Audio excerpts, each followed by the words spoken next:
Are you an executive or entrepreneur who sometimes finds yourself struggling to leave the emotions, the chaos, and the commotion of your workday at work?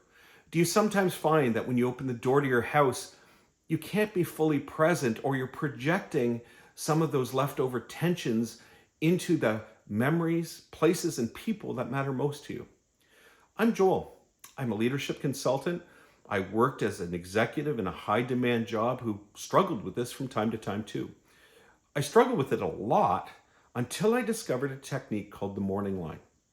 The morning line came to me one night as I was packing up my briefcase with, all the stuff that you do at the end of the day.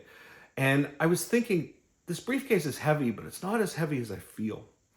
And I came up with an idea, as silly as it sounded, to pack a second imaginary briefcase. And the key to this was, in this imaginary briefcase, I named the specific things I was feeling, not just thinking.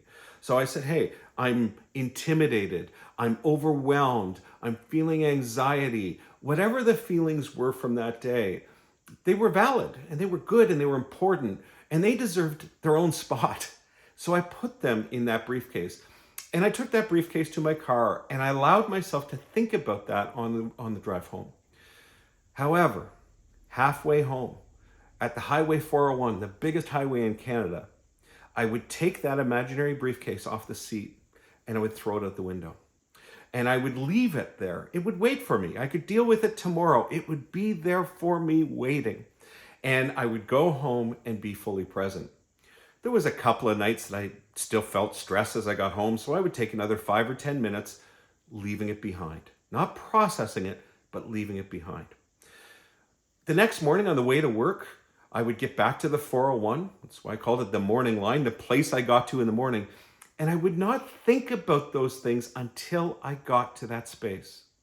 I would let my mind warm up. I would let concentrate on driving. And when I got to the 401, then I would pick it up.